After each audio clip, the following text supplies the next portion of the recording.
stop them out right here. 50% of the Asian box, widen the spread, hit it. That's my first leg. I'm going to go long here. Take it up. Don't get a lot of pips.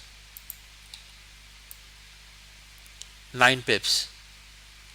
Okay, close below 13 or close down here. I kill it at 0. They roll. This one does not close. This one does close. Closed above the high, releases the trap volume.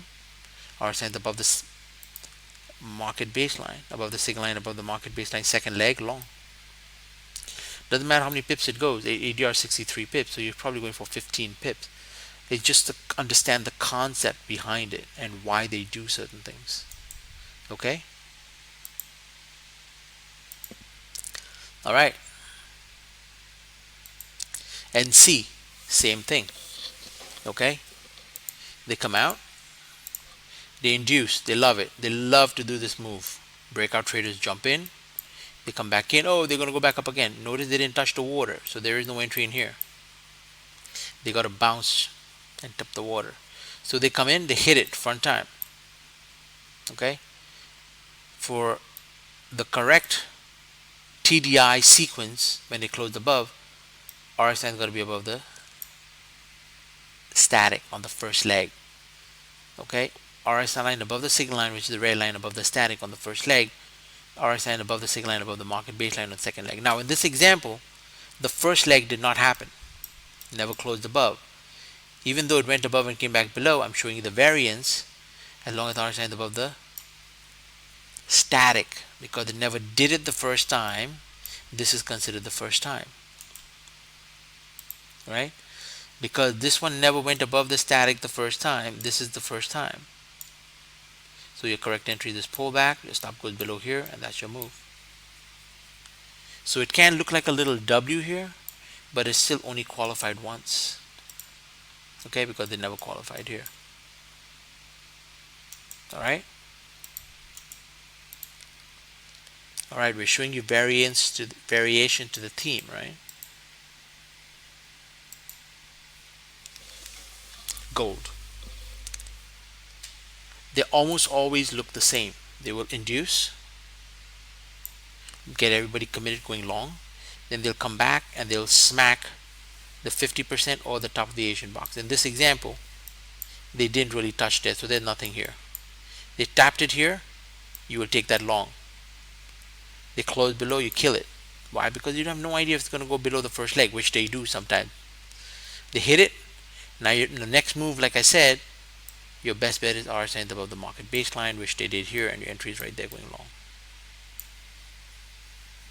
Okay?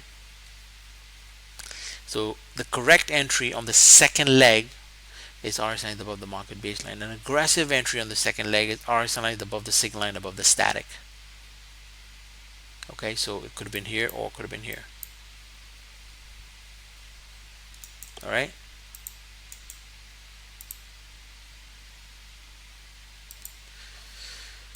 Here is another example. They come out. Some they close here, but some people don't like an inverted hammer because they learned if an inverted hammer and they close above, it's not a good candle. So they trick you. They give you a hammer. So you go long here. You're like it's gonna go. It rolled over. Right? You're not up a lot of pips. You're up only 3 pips. You're like, okay, I just jumped in, no big deal. Right? Then they go negative, and then they go negative some more, and then they close below here. Now you're like, man, they close below all the EMAs. They could go down to the Mayo or whatever. I'm gonna get out of the trade. You get out of the trade. They punch it up right here like this. They close up right here. Notice the RSI signal line. Even though I put my crosshair in between the two candles, RSI signal line has not crossed. That means there's no confirmation yet. People see that, they jump right in. Boom. Oh my God, I'm in. I'm late. Then they come right back down and close like this, and then you're like, wait, I could be wrong. So you get out of the trade, and then they shifted it back up again. This is the classic example of, again, this setup I would not take. Why? The reason I showed it to you is it's too close to the blue tracer. They will tend to do this. They did ultimately go up about 13-14 pips. It did, but I don't want 13-14 pips. I want a little bit more. At least minimum 15 pips. All right. If it's too tight to the any area of reversal or consolidation, you're going to take that into consideration. Okay. All right. Classic visible stop hunt. W. Wait till close all above all the EMAs long. That's a classic move. W of the Mayo. All right. A W of the Mayo is an anchor move. Your next move is an ID move. You wait for them to bounce. All right. First entry is there. RSI above the signal line above the static. The second entry is RSI above the signal line above the market baseline. So you don't take and you kill and you get and you get. No, you just wait for RSI above the market baseline right there and then you go long.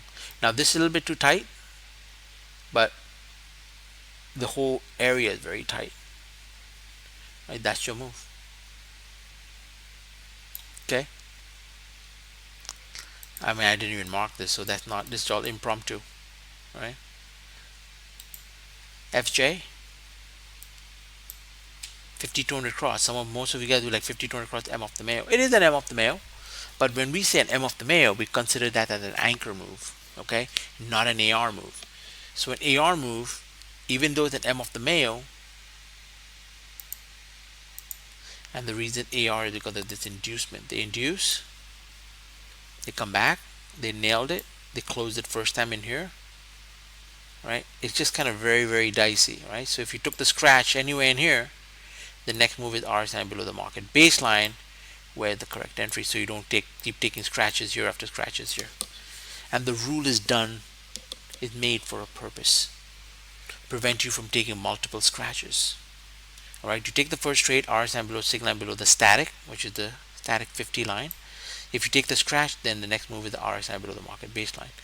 That's the safer entry, so you don't keep taking scratch. Okay? Homework it. Alright, regardless of what I say, I want you to validate what I say, just not take it for what I say. Alright? Here's the more elaborate example of a 5200 cross M of the Mayo, not an anchor. When I say an M and W of the Mayo, means it's coming off a visible stop hunt, right? This is an AR move. They induce, they come back, they hit it the first time, they close below. You may have taken it. It's valid. You take the trade, it close back above 13, you kill it. No big deal. Then your next move is RSI below the market baseline, which it doesn't do here until here. They shift, you go short, boom. Your target is the blue tracer. Alright? Alright. Questions? Alright, let's see. How do you get the 50 and the 00 lines on the chart? Very good question. I don't know why I keep doing this, but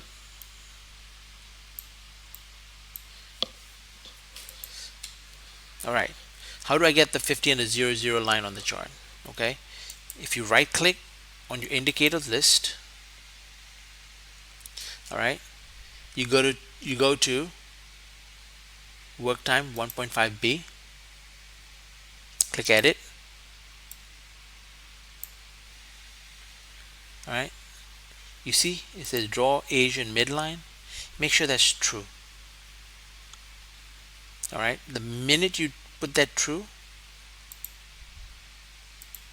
the three lines will pop up on 1.5b as in boy. Alright, Justice saying some of the AR safeties look like an M&W of the Mayo. Yes, they do, but a real M&W of the Mayo is considered an anchor, which requires a visible stop hunt. So for example, let's not look at AJ, but let's look at another pair like GU, for example, right? That is the W of the Mayo. Visible stop hunt.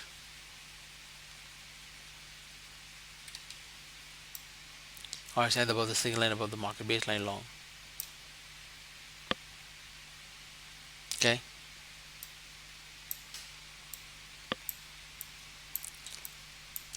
That is a half a bat off the male. Or so you get out of the band. In the band here, R side now is below the signal line, below the market baseline short. Okay. There is no pullback on the shift candle. Yes, sometimes pound pairs will not pull back on a shift candle. Shift candle is something we want. Is shift candle not something that the market makers want to give us because it's a discounted entry? Here, level 1, that's a safety. That's an M off the Mayo, but it is a safety trade. Because it never closed below the 13 back above, back below, even though you have an out of the band, in the band. And if you did take this trade here, and it traps, you got to kill that trade minus 3 pips. That's the trap.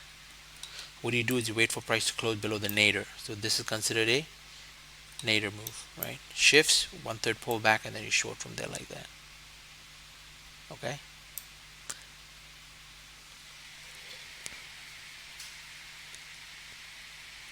Okay. Hey Lee. All right. So where can I find the recordings of your sessions in the DMR? It's in the DMR, right? So get in here, BTMM, right?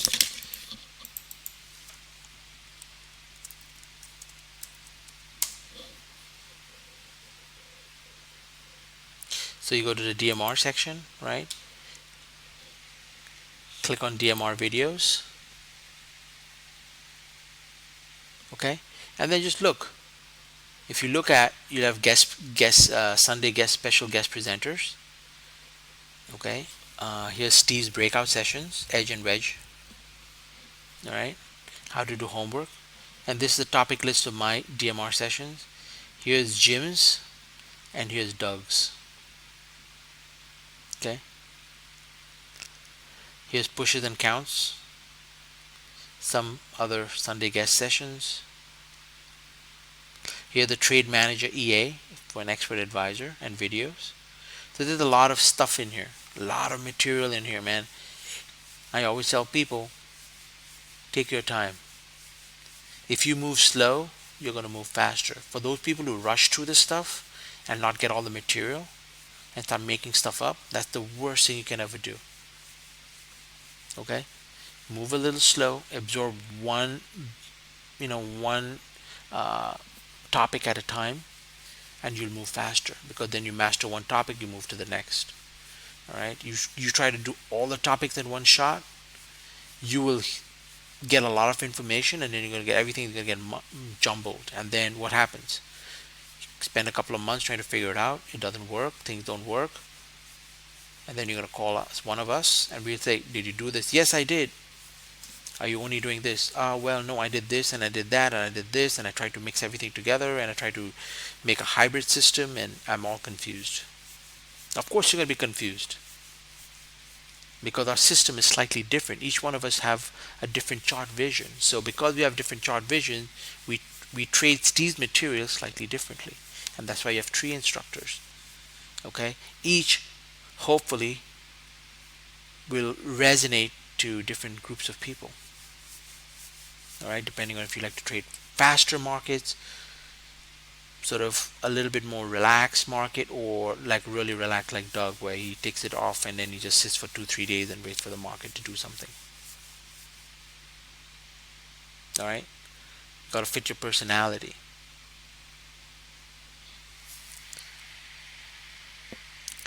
All right, where should the new student begin basics of AR setups? We started the AR process. If you actually look really simply, right? So if I click on, let's say, I don't know, it's right there, for example.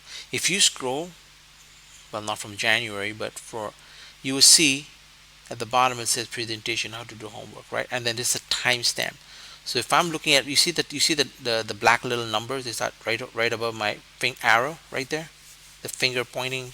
So if you see 40, if you go to 4020, right, like that, and you click on it somewhere there, right? You click on it, it's going to start the presentation. Okay, so if you don't want to look at the whole DMR session, you can start literally at where the presentation starts. Okay, right there, 4020. All right. So I have most of it listed. Some of them are not listed. I'm going to try to get that done hopefully over this weekend. All right. But like for example, I think the seventh. I don't know if I did it or not. But if you scroll down, yeah, it's not done. September I started the AR. So the first from the September onwards, if you start looking at the sessions, usually the first like 40 minutes, 45 minutes is the DMR, and then I go into the presentation around the 40 between 40 to 45 minutes mark.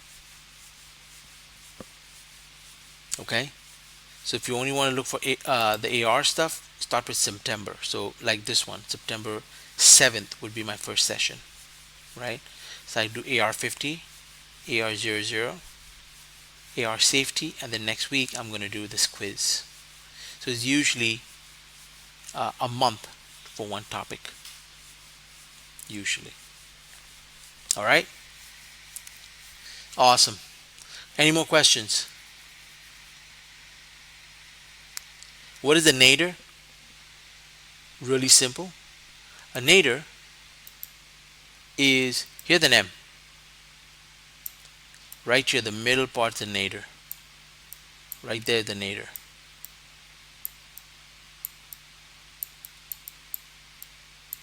That's a really ugly end, but that's the nadir right there. Right? And here is the apex.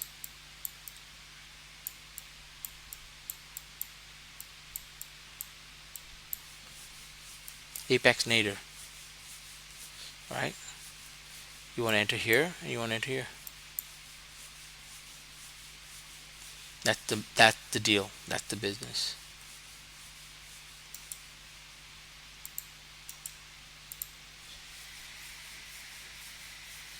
I tried fixing the Asian mid-range by clicking true as you just showed, but only midline showing, not the bottom and the top lines. All right, you know what you do? Just shoot an email. Maybe they changed it to 1.5C, but shoot an email to Doug. All right, support at beatthemarketmaker.com, and just tell him, hey, which one should I use? I mean, you're looking at my screen, right? I have all three of them, and I right click and I show indicator list, and I got the 1.5B. So I don't know why yours shows one and mine shows the other. Okay. Okay, Gabor said she got it. No mark for the. I got the midline on Asian. No mark for the 50 and no mark for the 00. Oh, for the quiz? No, actually, the way that we do the quiz is, I'll just show an open chart, and I'll tell you to mark it, and you should be able to mark it. And I only give you like a minute, less than a minute to mark it, right? So, for example, if I'm going to give you a marking, I'll just drop this like this, and I'll be like, okay, show me, mark the AR50 or the AR00 or the AR safety for me, right? And then you have to just mark it, or take a screenshot and then mark it later. Okay.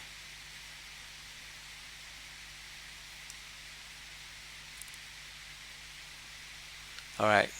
Again, if you're not showing the 00, the bottom one, okay, send an email to support at beatthemarketmaker.com, and then maybe Doug can enlighten us on why some of you are only getting this and not the other or whatever.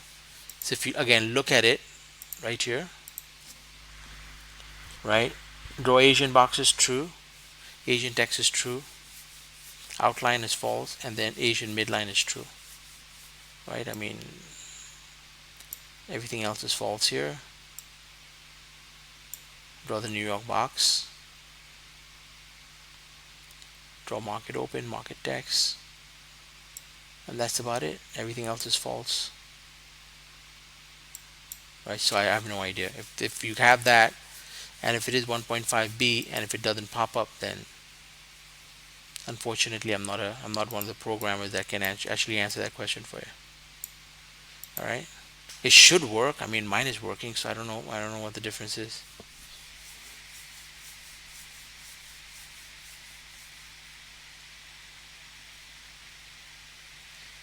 Okay, so the question is, if there is a blueberry line in the Asian box, I said to ignore it, and the question is there a reason? Yeah, the reason is I've done enough homework on it. If it's above or below, then you have to be worried. Like for example, I have a 50-200 cross here. The blueberry runs here, right? And if you're saying, hey, that's my pattern, half a bat long, and if you see the blueberry here and you don't want to take it, well, that's up to you. But I've noticed when the blueberries inside the Asian box, it usually just slices through it. It like ignores it completely. Okay. Any other time, see like here, it'll come in here, they bounce off the water, and then it'll ignore it. It'll just drop like that.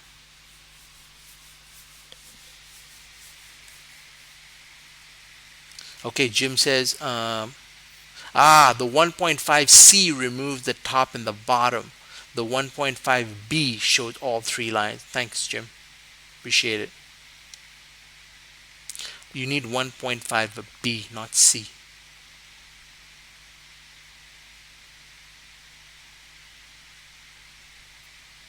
Okay. All right. You know what, Gabor? You can just shoot me an email. car@beatthemarketmaker.com.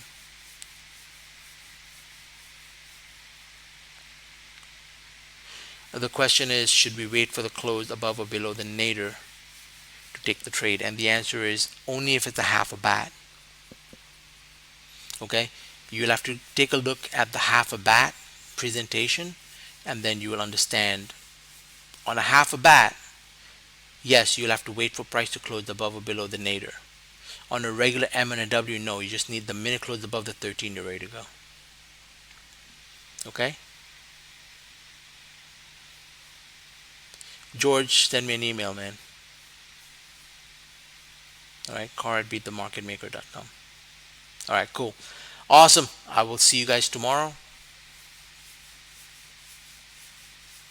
All right. And for the pre-market, I'll catch you guys then. Have a good night. Thanks. Bye.